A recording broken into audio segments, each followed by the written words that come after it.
Welcome to another Britflicks.com podcast. My name is Stuart Wright, and today's guests are Alex Kidd and Evrim Ersoy. Welcome to the show. Hi. Hi, thank you very much for having us. It's my pleasure. I've literally got you in my living room, which is a rare thing, given I do so much over Zoom. We're here to talk about DukeFest, The Return 2022, I do believe. Yeah. Let's first say what the dates are of that, right out the gate. That's Sunday, the 31st of July at the Prince Charles, and it runs through till Wednesday, the 3rd of August, again at the Prince Charles, but with 2 nights at the King and Queen's pub in Fitzrovia.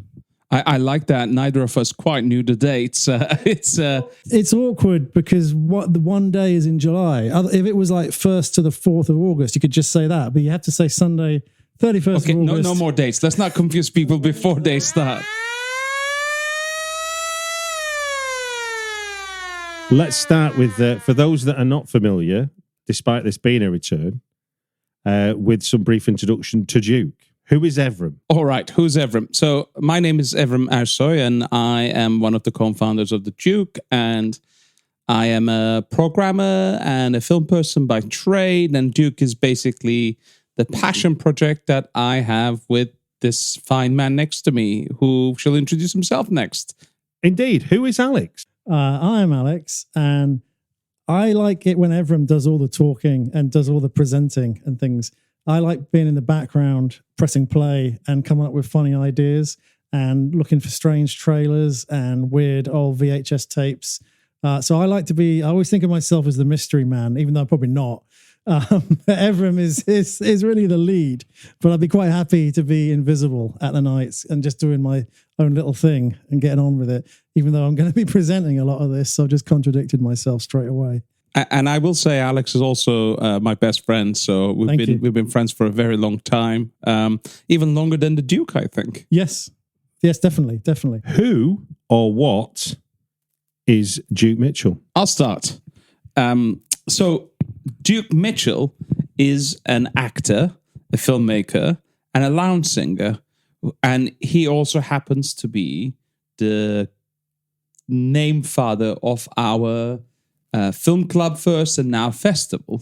So when we started doing this 15 years ago, it was actually just an extension of what we did in my living room over the weekend, which is discovering new, interesting, unusual, offbeat cinema, trailers, short films, public service announcements, whatever you can think of that's been committed to celluloid.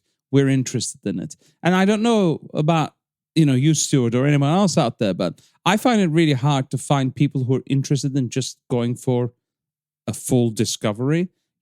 I'm constantly want to find out more because I know my lifetime is not going to be enough to discover as much as I want to about cinema. And so I don't want to rewatch the same film over and over again. And I don't want to sort of sit in these comfort zones with the same art over and over again. I constantly want to discover. And when I met Alex, it was, a very similar thing. Alex is constantly looking for, what's new, what's rare, what's odd, what's out there. This it's like being an archaeologist in a way. And so when we found, each other's interests, it was great because we just bring stuff for a weekend and we just sit there looking at, hours and hours and hours and hours of stuff. We've seen 15 hours of Taiwanese ninja movies for my birthday one year with knowing the subtitles in the correct chronological order because we had to see it in the correct chronological order. We've done 3 to 5 hours of a man who wanted to deny all scientific knowledge of viruses and what Louis Pasteur did and got it through VHSs on Amazon. And, it's that kind of thing. There isn't many people you can find in the world you'll be like, hey, I've got a 5-hour film about rearing dogs. You want to see it? Sure, bring it over. Let's just sit and watch. And that's what started us. What's the curiosity for you with that kind of a sort of visual adventure? I just don't want to rewatch anything. I get bored. And I always want to see something new. And I want to see something different. And I want to see something that I didn't know about or didn't hear about or wasn't led to. I want to discover my own path. And even if that's something that's very old, I feel like I've found it because I've dug for it. Even to this day, 15 years later, I feel like I don't know anything, and we barely scratched the surface on what's out there. But also the other thing I like doing, and one of the things that feeds into the Duke, is finding things that have disappeared that we find and we bring back, particularly with VHS. There's so much that's just left behind that never made the jump off VHS. Countless strange documentaries and training videos and advertising videos and anything you can think of that has been long forgotten and consigned to like a bin, effectively. So I spend forever scouring like eBay and anywhere I can find old VHS tapes or anything like that to try to bring this stuff back, put it on YouTube, play it on the night, just bring it back to people. I get such a thrill from doing that. Could you give us maybe a good example of something that you've unearthed that's sort of not available in any other format that you've brought back to life, as it were? Yeah, there's actually loads of things. There was what else I collect as well as VHS is 35mm trailers, because again, there's a lot of stuff that never made the jump off that. And one of the very first things I ever brought on 35mm was a trailer for an incredibly obscure American film called The Long Night, which is also called Steely Brown. It's got 2 titles. I had to stop for a second there because I haven't watched it for ages. Steely Brown. I don't know how this trailer ended up in England. It's an incredibly obscure blaxploitation film from the 70s. And it had a minute release. I don't know how this 35mm trailer ended up in England. But the film is semi-lost. And there's no way right now, if you want to go and see it, that you can see it. But what you can do is you can go on YouTube, type it in, and you can watch the trailer, because we filmed the trailer and we put it online, and it brings it back to life for a certain amount of people. It will do, yeah. I know these things aren't huge, but I think if we all do our part, all this stuff coming back out, and it's just there, people find it and want to look for it. And I really love that. It's like an archaeological thing. That was the thing that really started it for me, was finding this one 35mm trailer. And since then, it's just, I've carried on with trailers, I've carried on with VHS, anything that's sort of slipped through the cracks that isn't looked for and isn't even really known about. A lot of these things are you just have to be aware of it. So when you find it, you actually know what it is. To give people an idea as to what DukeFest is, do you want to give us, and you can think about this, Alex, while I ask everyone first, sort of 2 highlights from previous DukeFest that spring to mind that would help highlight for the person that doesn't know what DukeFest is, what they might expect. Absolutely. And actually, this ties into what Alex was saying, about finding stuff. The other reason why I love doing DukeFest is that Alex, when he finds a lot of service and information VHSs, edits them, and no one makes me laugh as hard as Alex's edits. Nothing does. There are times when I get a headache from laughing too much, and it's painful. I've actually started carrying paracetamol to the festival at any point, because there'll be bits I haven't seen. Alex will keep it secret. And, it's hard to choose 2 highlights, but there's one video which was about Hull that I still, to this day, cannot stop. Did you just say Hull? Yeah. The city in Yorkshire and Humberside? Yeah, that's the one. It's this VHS was released to sort of bring investment and to sell Hull, like Hull, the city of the future. And Alex edited it to such an incredible 10, 12-minute thing that, to this day, it rattles in my head. In fact, in my house, people will just quote from it. And the other one is a merger of Iceland with, who was it they were merging with? Oh, yeah. Iceland were buying out B-Jam. Yeah. So a merger video for the board members of B-Jam about what Iceland's purchase of B-Jam will mean. Now, it sounds dull right now. Yeah. Go on, sell it to me, Evrim.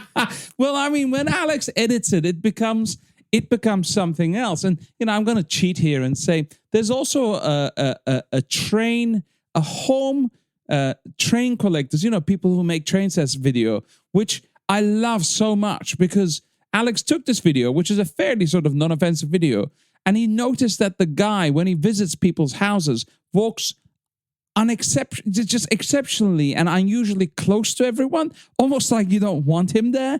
And he edited it. And just when you see it, it becomes something else. It's both hilarious and slightly disturbing that this man is like a breath away from every member of public whose house he's in looking at the train sets.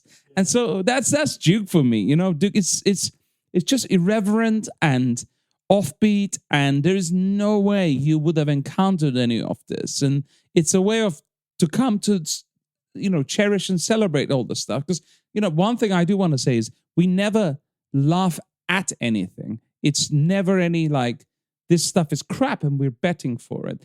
I hate that. And I hate that that's a thing in film clubs and film festivals. Come and see the bad film. There are no bad films. What I love, what makes me really happy is seeing people try their best. Sometimes they succeed, sometimes they don't. But being able to celebrate the offbeat, the delightful nature of it, it makes me happy because life's interesting with the oddballs in it who are trying their best. I really like that there was a film that we played at the first DukeFest called Strangers in Paradise. And I never understand why it's not better known, because it's a time-traveling sci-fi punk musical. With Nazis. With Nazis. And it's 80 minutes and it has literally like a song every 5 minutes, and it's all different types of genres. And it's never made the jump off VHS. So the only way you can watch is if you can track down the VHS, and there's no DVD of it, there's nothing. And I never understand why no one's licensed it.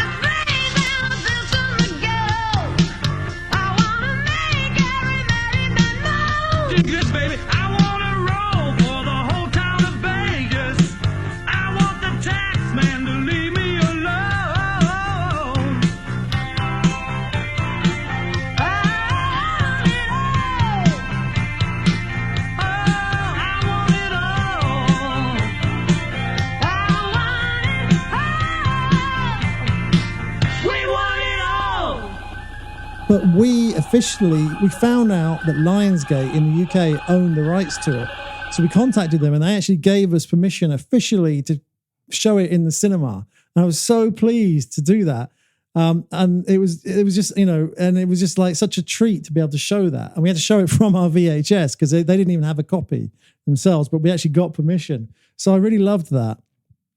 And the other thing we used to do is not so much like a specific thing, but we came up with this idea called the Great VHS Experiment, where what I would do is I would bring down a box of the most obscure, strangest VHS tapes I could find. And we had a VHS player, and everybody from the audience could come up and pick one tape, and we would watch like a random 5 minutes of it. And Evrim was a host, and it was always so funny because I'd always bring the best tapes, and it just, the atmosphere was always just so funny and so good because you don't know what's going to be on these tapes. It could be something boring, it could be something random, it could be something hilarious, but people didn't know. So the whole point was just like, what are these tapes? And I used to love doing that. That was so much fun.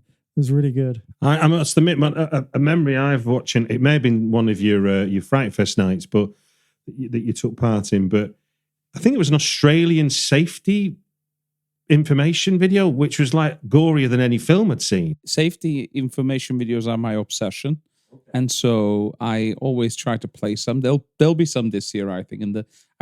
Alex released a trailer for DukeFest yesterday, and it uses my favorite Irish safety video, which has a group of kindergarten children crushed by a car. It's very good. You wouldn't ever drive drunk after seeing that. But so I appreciate you saying that. I love those videos, those traumatic, and I still watch hours of the stuff. So this year you're celebrating 15 years. That's some achievement. Do you want to talk about more widely about what are sort of the London Film Club scene that you sort of fit in? Is there a context that people might not be aware of? Yes and no, because I don't think when we started there was actually a sort of like a film scene slowly coming together and happening. But right now, obviously we did have the pandemic, so I'm not going to speak. There's people doing, one or two events that I've seen. In fact, I shared one with Alex a few weeks back. I can't remember what it was about, but I was like, oh, look, this guy's doing something. It's cool. Because we always want to support everyone else. But when we started, there was like a small scene happening. There was cigarette burns. There was Film Bar 70.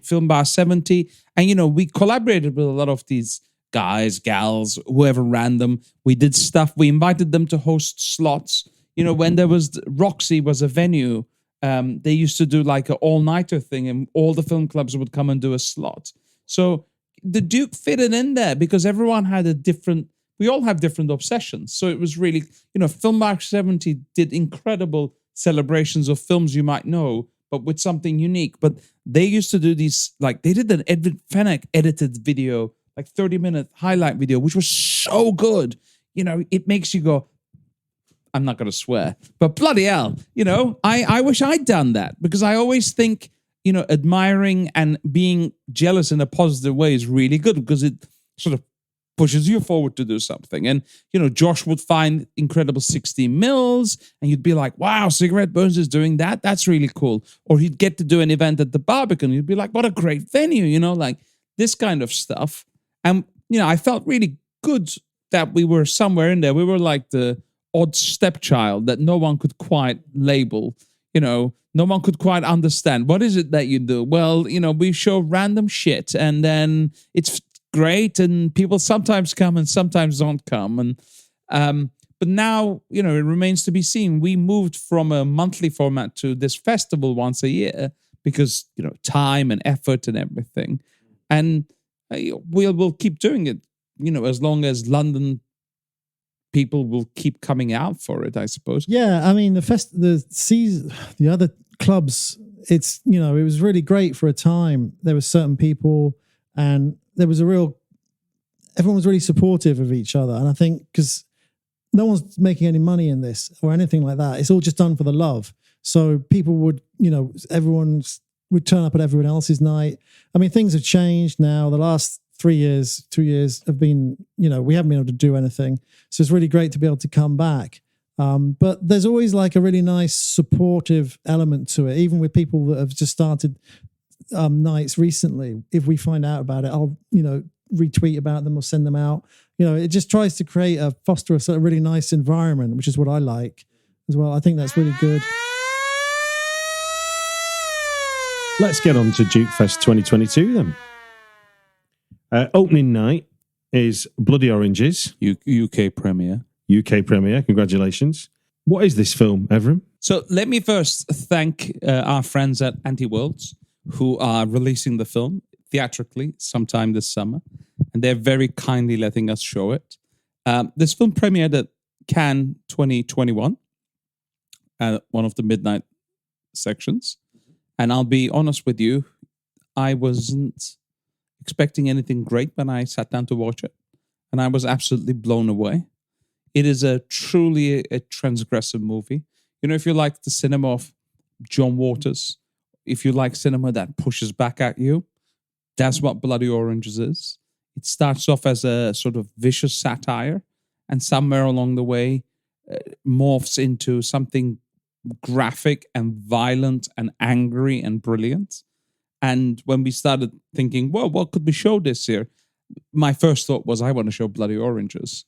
And, we're very lucky that Anti-Worlds is letting us have it. Now, you've already given us an insight into your obsession with 35mm with trailers, but do you want to give us an insight into what the trailer reel is going to have on the opening night? Yeah, I'm not going to tell you any titles, though.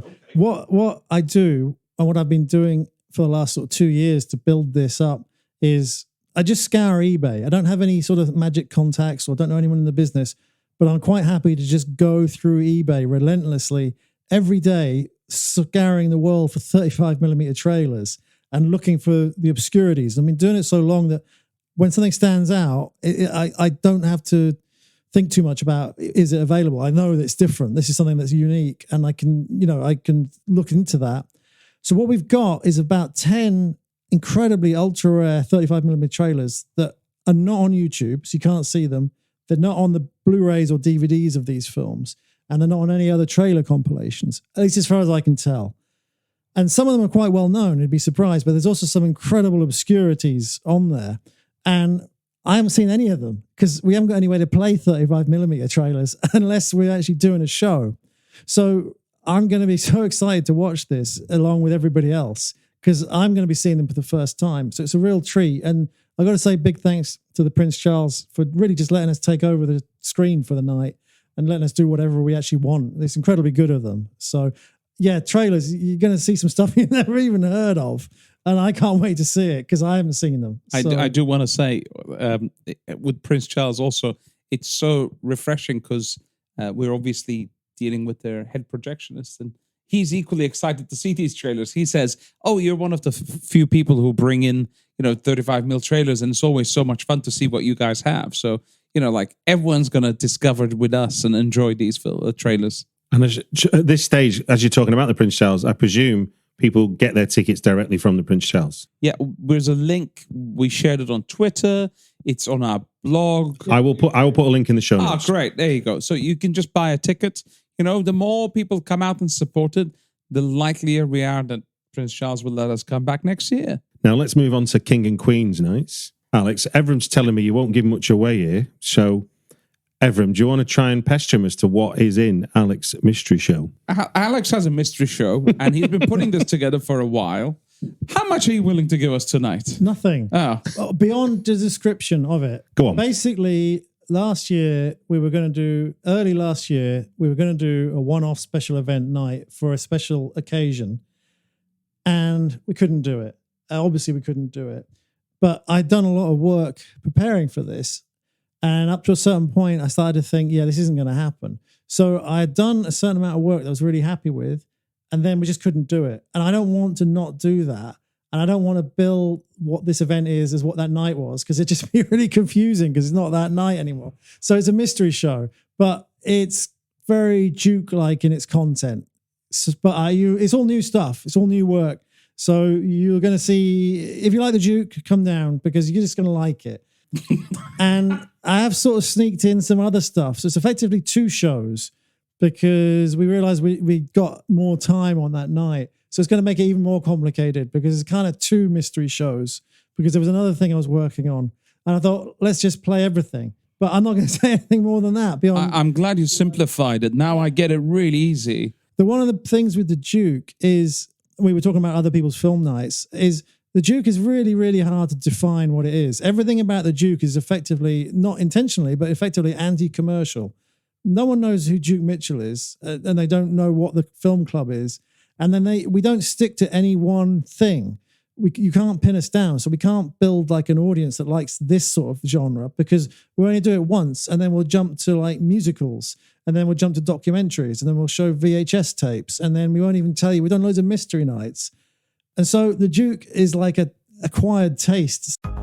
Searching for just the right job? Whether you're looking for full-time, part-time, or seasonal work, you can get started today. Amazon Jobs offers the whole package with great pay and flexible shifts that allow you to choose when and how much you work. Find a warehouse close to home and discover the role that works for you. To get your application started for an hourly job, go to Amazon.com/apply. That's Amazon.com/apply. Amazon is proud to be an equal opportunity employer. Sometimes, and even this, like no one else does a mystery event. Well, I'm not going to tell you what it is. You just have to trust. You're going to preview it on the basis of trust. Yeah, that's it. And it's like, well, what, the average person is just going to not know who Duke Mitchell is. Think Duke Mitchell is the host. What is this? When I don't know what they're going to show. I have received Duke emails in the past. Like, hey Duke. I wish I was Duke, but I'm not, sadly. I mean, I should as then maybe as an audience member in the past, then for the person listening who's never been, then part of the fun of a DukeFest or Duke Mitchell night is the interaction. It's not just you showing us stuff and going, ta-da. There's an element of, like, I'm guessing with the mystery show where it'll be stopping and starting and there'll be a chance to comment, talk, interact with the audience and stuff, isn't it? That's a very much part of what happens. Yeah. We do show feature films where we introduce it, but in some ways those are my least favorite nights because I like the interaction. We introduce everything. So we're the hosts for the night and everyone's like the main host, but there are times when I will do a show and it's always like short clips, but we contextualize it and tell you the story behind it and prime you for why you're watching it. I like your teases where you go, this you will not believe, and you'll start to give us some shape, and then it's still a surprise. Yeah. I'm glad that works because, I mean, it's not just a show in a film. It's about the stories behind things and why we're showing it. And also, because you're going to see something you don't really understand, I have to kind of give some sort of context and explanation to it. Like, if we just played a video about Hull, if we advertise that, you're not going to come. But if I tell you that I found it online on eBay and ordered it and tell you all about it and that you will never see it, that's been forgotten about. That might be the only copy of that video left. They'll have been, there won't be many made, and they'll all be thrown away after the time VHS died. They'll all been thrown away. So these things, to survive, a lot of the stuff we've got is probably the only copy, or possibly the only copy. 15 years of Duke is going to be part of what you'll be celebrating. So what is it, or is it not? Well, what I have no idea is the honest answer to give right now. Okay, this is this is previewing and pre-publicity, don't absolutely. you? Okay, good. Yeah. I still don't know.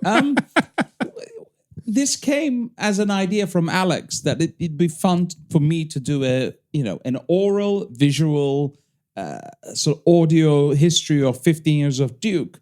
But as per tradition with me, I have no idea what I'm doing yet. It will be something. Okay. We will celebrate 15 years of the Duke, but through what and how? Ask me the day before and I might know, or I might still not know. I tend to be the more just chaotic when putting these things together. Alex is very methodical and he makes sure everything's great and works and everything. And I tend to be more like, here's an idea and I'll just pull at it till it comes apart and it works. And people know what they're gonna get with me. There'll be some videos that we've shown in the past. More than likely, there'll be trailers that I love, that I still love, and talking about, like in the context of the 15 years of Duke, how do they fit in and what do they mean? I'll probably bring some, old, shitty, embarrassing pictures. We'll probably look at some of the venues we went to. It'll be a celebrating ourselves, because 15 years is not bad. No. For two blokes with no money and earning nothing and just like doing it off their own backs. It's all right. It survived this long. I'm impressed. No. I'm impressed too. I mean, I put out my 600th podcast this week. So as we recorded, amazing. And again, I had similar financial backing. Yeah. Well, I've always said the Duke is a money losing operation. It's not anything about it. Just what I've got to say again. It's just what Evrim said. What you're seeing is an extension of what we used to do at Evrim's house. It's literally that simple. We still do. Yeah, and it's just that, and you're invited to the party. And the reason it's lasted 15 years is because we love doing it. The amount of work that we put into it is not worth. It doesn't equate. It doesn't make sense. Like, I will do work for so long, and we just do that show once. It's not like we're going to take it on tour. It's our new act. It doesn't make any sense, but it does make sense because I love doing it. And the reward is I enjoyed it and I know it exists and I'm bringing something into it and you can all come and watch it. And then we put it on YouTube afterwards and that has its own life, so it goes in a way, you're kind of like, you're kind of mavens for obscure visual things, aren't you? If want of a better expression. Yeah. Yeah, I think that's fair. For fear of I might get a straight answer here. The Secret Society. This is more. Yeah, this is more. Can you tell me more about this? So Secret Society is. So what is it, and how did you come across it? This is a fascinating show. I don't want to say too much because you're going to do the same talk on the night, but like a lot of good Duke events, it started with a VHS tape. I won't tell the whole story, but we found out about this tape and I didn't know what this thing was. And it just said Secret Society. And I looked into it and it turns out that in the mid 80s, there was a BBC TV show called Secret Society that was hosted and produced and written by a journalist called Duncan Campbell. And it delves into like the secrets of the government and the military. And it's actually a pretty hard hitting show. And what was really interesting was that one of the episodes was completely banned from being shown by the government because it delved into the British spy satellites and was going to give away all the secrets. And so this was instantly banned. And at the time, this becomes a huge furore about it. BBC offices get raided. It's the lead thing on the BBC News. And this is kind of been forgotten about. And I don't want to say it's not important. It is important, but we didn't know anything about it. So we came across this tape in a way, in a funny way, and we'll talk about that more on the night. But we are going to look at this band episode and the furore around it. Brilliant. I'd never heard of this, so maybe we spread the story a little bit more. A few more people find out about it. It's very interesting. Now, Evrim, it strikes me as this is probably the toughest challenge of a kind of Duke night. Best of the worst. How are you programming this? It basically, having done this 15 years, there's been a lot of occasions where things don't work the way they should. And so, I wanted to do a brief show looking at stuff that never quite landed the way it should. A great example, which I won't show in the night, is actually Strangers in Paradise, right? Alex was talking about it. Strangers in Paradise is my favorite Lost film. I've watched it now over 50 times. It is... I've ripped the VHS and it's a permanent file on my laptop. If I'm somewhere and I don't know what I'm doing, I'll put it on because I love it. I just love it. But I've yet to find anyone else who actually ends up liking it. Yeah. I've shown it to other festivals across the world. Flop. Just recently, a friend of mine who works with me at a festival in Amsterdam does a weird movie night with his colleagues in Mexico. And he's like, make some suggestions. So this was one of them, and they watched it, and they all hated it. So this film never lands, and I don't care. I still think it's brilliant. It has the most incredible, moving final song, which is like a sort of lost John Lennon song, as we always say, which is genuinely, it's, I don't want to spoil it, but it's so moving and just so... I don't even know how to describe it, especially in these times. Remember that the number to call to pledge your donations is 1-800-6666-1776. And now, please welcome into your homes and into your minds and hearts that master of extraordinary powers, Jonathan Sage.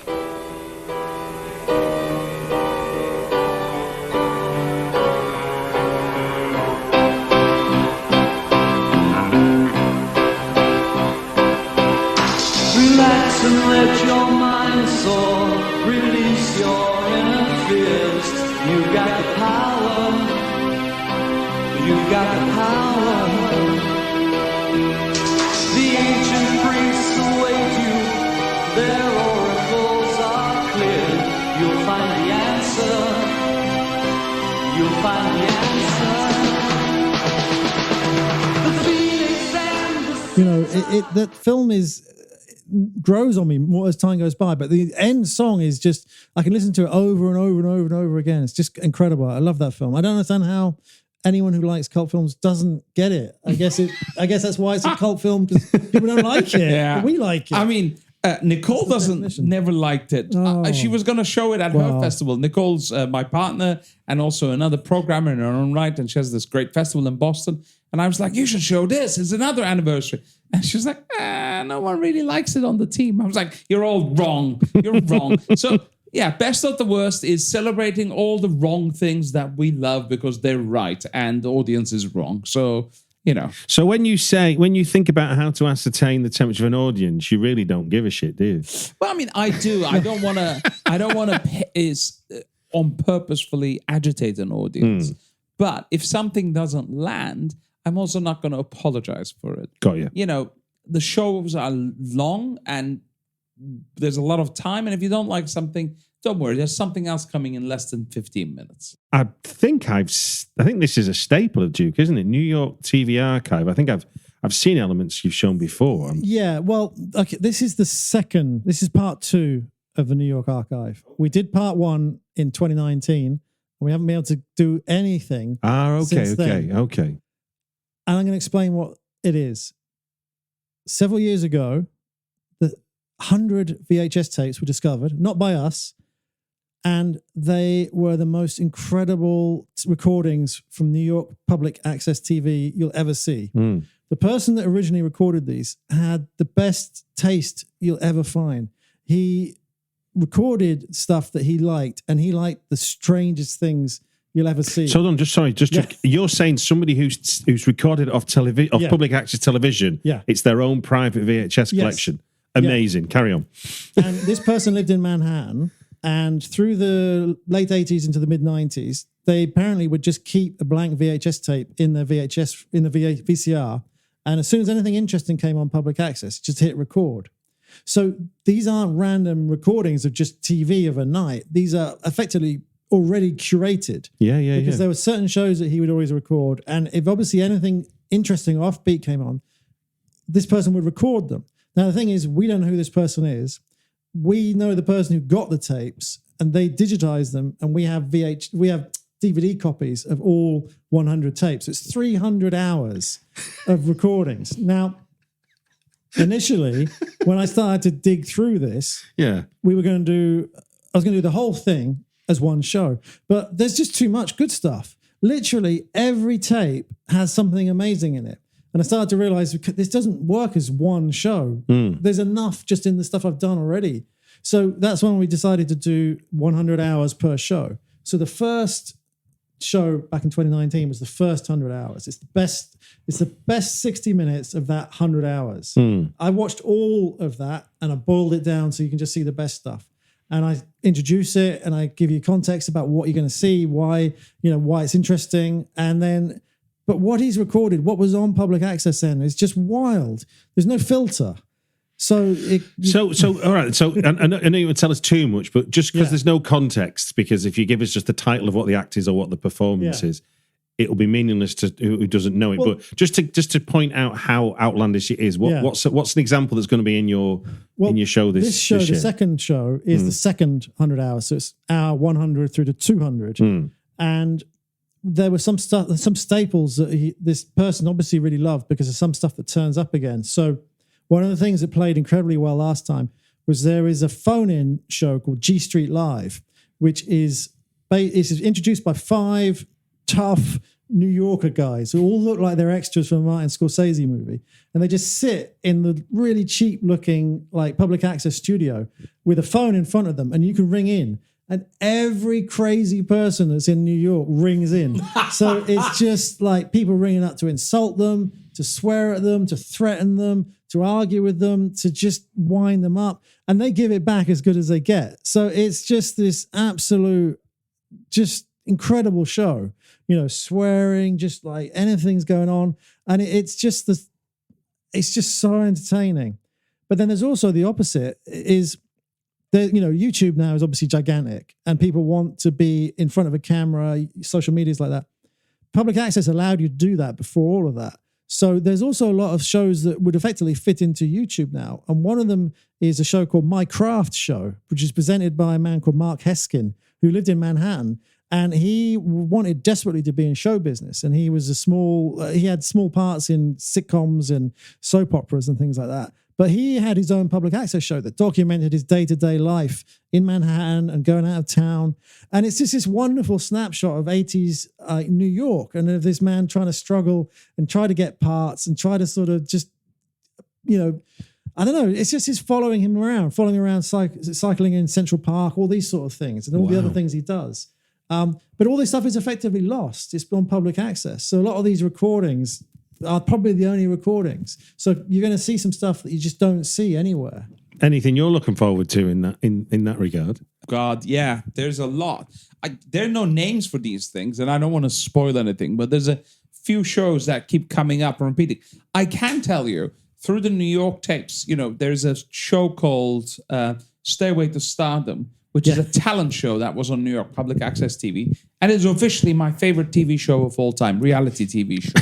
If, anyone finds any episodes and sends them in, I watch them all the way, not skip nothing, because I think it's delightful. It's basically, Britain's Got Talent, but 40 years before, with no money, and even sort of less... I'm not going to say less talented people, but people with more sort of varied levels of talent. And, one of the presenter is a sort of a lounge singer himself. And he sometimes will bring on his friends from that world, lounge singers. But these are not the people who are, commanding the performance at the Sands. These are the people who are playing the roadside taverns between Las Vegas and the next town. So it's an incredible snapshot. It's an incredible portrait of people. If you love people watching as much as I do, if you love watching life as much as I do, it's just so entertaining and brilliant. So you never know what you're going to discover at the TV archives. So that brings us nicely on to the closing night At the Prince Charles again. at the Prince Charles again. So as part of the closing night, you've got Sean Hogan's book launch of Twilight/Screaming, which coincidentally is my 600th podcast show. So there's a nice crossover there. We did in that show a if it's confirmed preview of DukeFest. So now it's confirmed. Do you want to tell us what Sean's book launch is? Sean is an incredible filmmaker whose work I admire deeply, and I'm very honored to be able to call him friend. And, you know, during the pandemic, he wrote this book that was published called England Screaming. Amazing book. Amazing book. And, you know, it proved beyond a doubt that Sean is disgustingly talented, that he can turn his hand to most things and be successful at it. And the rest of us, you know, hate him with a passion. And recently he wrote a sequel. Now, I haven't read it yet because I'm saving it for the long travel period of the autumn. But as soon as he said, oh, we've got a sequel, I knew I'd like to do something with it. And I'd like to do something with Sean. It so happened that Sean was looking for a time slot and a venue to do a launch event. And we're very lucky he's bringing along, you know, another incredible critic, author, all-round sort of art person, Kim Newman, to moderate. Wow. He's also launching a companion piece to the book called That Fatal Shore, which looks at Australian horror films. It's a bit like Three Mothers, One Father, which came with England Screaming, which was, you know, Euro horror. He kind of like, he goes, here's the book, and you go, that's brilliant. And he goes, just this other one on the side. Yeah, exactly. And, you know, he'll be there to sign, and he'll be there to sort of, you know, talk about it. And he's also picked a film. He's picked The Possession of Joel Delany, which, you know, is a rare, great horror from the 70s that is not seen often enough. And we're lucky enough that we're showing the very beautiful recent 4K restoration. And you're never going to see this in the cinema. So this is your one chance. You know, it's like a hugely stacked night. There's Sean, the book, the launch of That Fatal Shore, Kim Newman to moderate, plus The Possession of Joel Delany. I mean, there's no reason not to come. We've got a couple of minutes left. Is there anything you've not covered yet that you'd like to sort of shine a torch on as far as what DukeFest is going to give people? For us, it's just going to be great to be back. You know, we didn't know, like everybody, we didn't know what was going to happen over time. So the fact that we came back, we lost our previous bar venue. So we've had so many venues, and it's always, I've always said to people, the hardest part of doing a night is getting the venue. I know it might seem so obvious, but until you have a venue, you can't actually do the night. And you got to get the right venue, somewhere that has space, somewhere that has equipment, somewhere that'll let you do it. So we've been really lucky to get King and Queens. It's a great location. Where's that? Where is that? It's in Fitzrovia. It's about 5 minutes off Oxford Street. So it's super central. Okay. You know, you can get there from Oxford Street or Goode Street. You know, it's really easy to get to. So that's been a great bonus. So we've got to say thank you to them. And a pub with art history. You know, Bob Dylan appeared giving a gig in the late 60s twice. Oh, wow. And, you know, it's an old school boozer, and it's great. And on events at the King Queens are free, but we'll be taking donations to the cancer charity they support. But it's free to get in. No tickets, just turn up like always. Fantastic. Well, I'll put links in the show notes for all that and all the information and addresses. And it just gives me to say thank you very much for giving your time on the Britflicks podcast. Thank you very much. Thanks for having us. Yeah, thanks for having us, Stuart.